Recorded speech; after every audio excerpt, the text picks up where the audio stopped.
Hi, this is your Uncle Altaro, and I'm gonna be giving you your general reading for the month of October 2021. So, let's go. Sagittarius, please, to all my fellow Sagittarius, please like our videos, share our videos, and also subscribe to our channel, to our YouTube channel. If you have some comments, suggestions, please comment down below. And also, this is a general reading, so it may or may not resonate with you. So, ayun, yun lang naman. And also, this is not a timeless reading. This is for the month of October only, this year 2021. So, okay. Let's go. Sagittarius.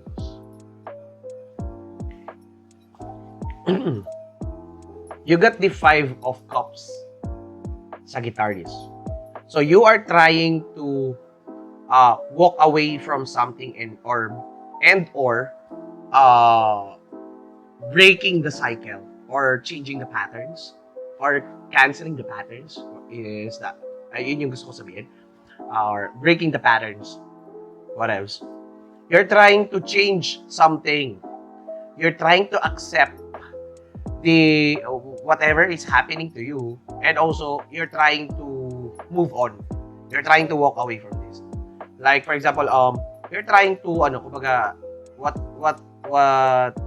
I'm trying to say here is you are actually moving on or moving forward. In the 5 of Cups, it's actually you've done your job on this kind of moment.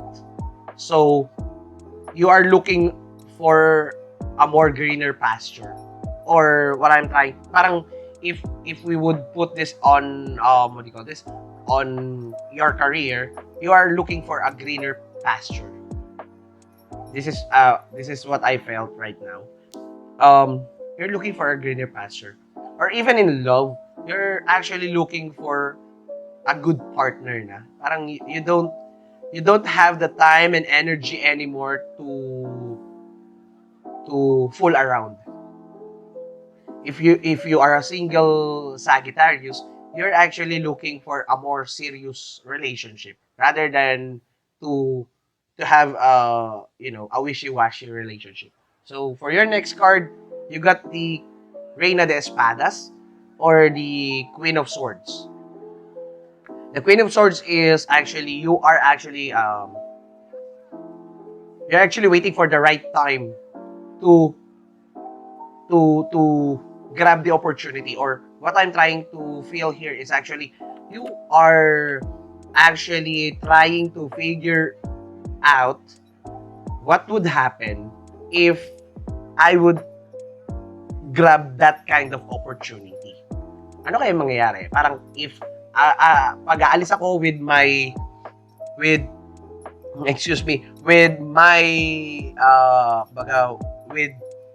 my recent or with the present, actually kung aalis ako here in this company, ano yung mangyayari sa akin in the near future.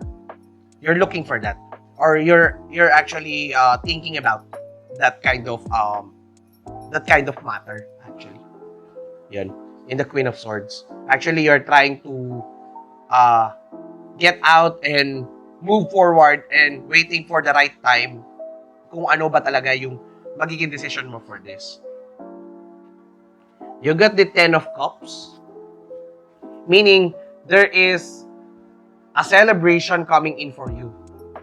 Meaning, what I'm feeling right now, Sagittarius, is actually you're on the process na parang you're on the phase of your life that very toxic for you na.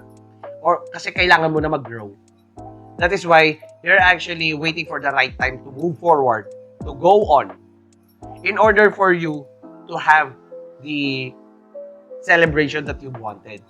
No? Para kang mabubunutan na ng tinik after mong gawin yung mga bagay na dapat mong gawin. Okay? You got the 6 of Swords. Hindi mo nagpapakita sa'yo Sagittarius. It's actually Six of Swords is the you are actually going away, no?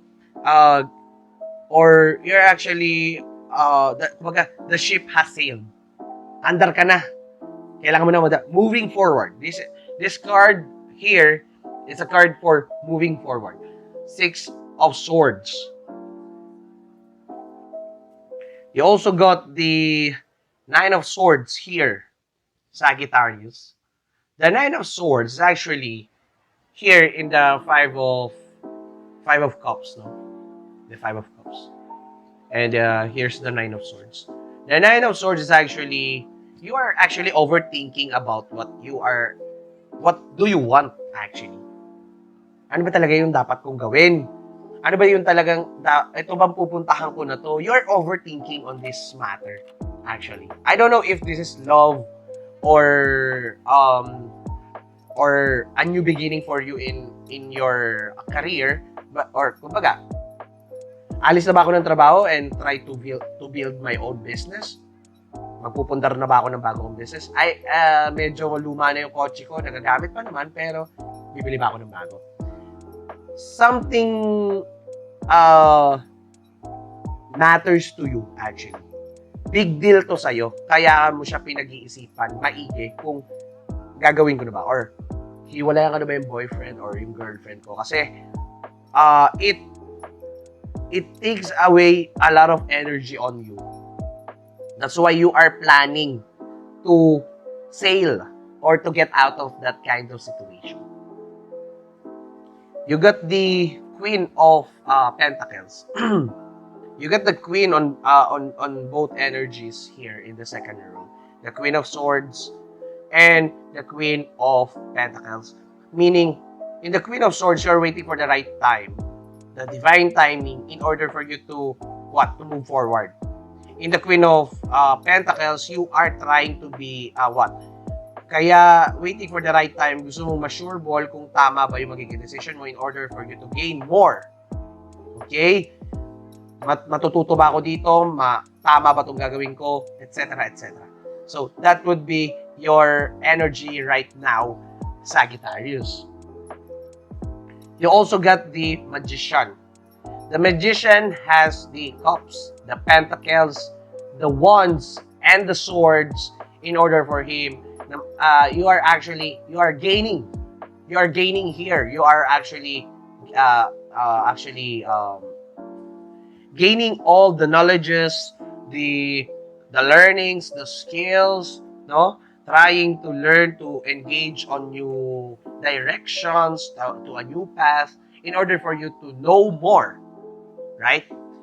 It means you actually savoring the moment, no? So you get the Ten of Cups here in order for you to have sabi nga magkakaroon ka ng celebration in upcoming celebration. And as the Magician or the El Mago, you are trying to kaya ako nag-celebrate here because I've gathered all the informations, all the things that I need to gather. So, something like that. And lastly, you got the Nine of Cups. Nine of Cups is waiting for the right time. Waiting for your own moment.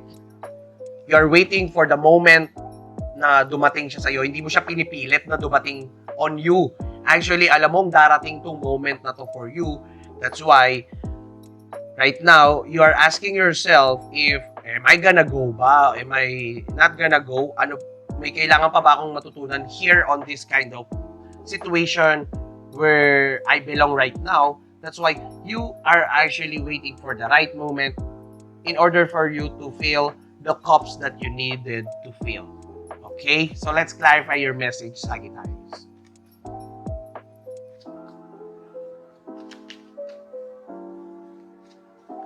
Sagittarius. So, yan.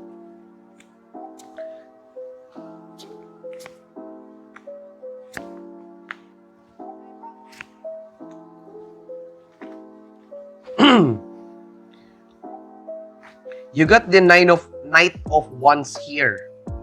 You got the Knight of Wands.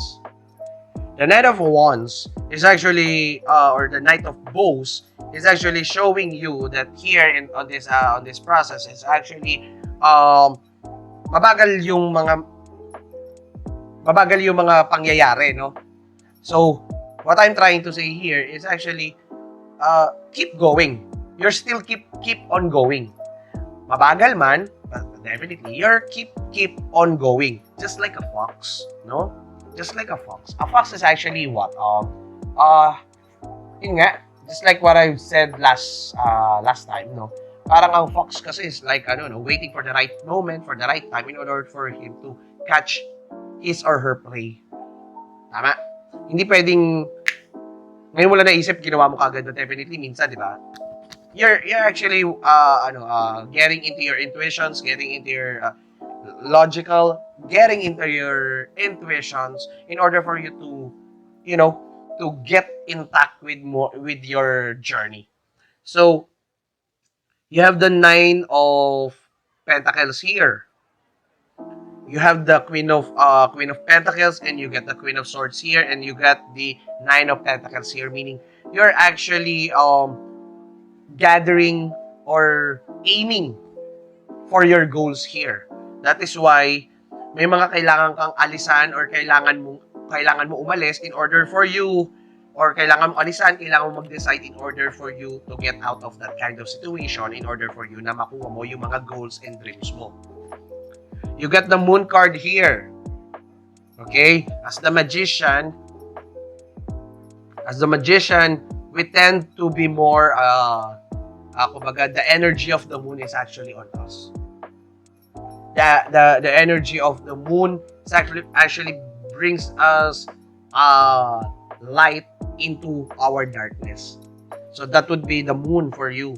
And lastly, you got the Five of Swords, or the Five of Arrows, meaning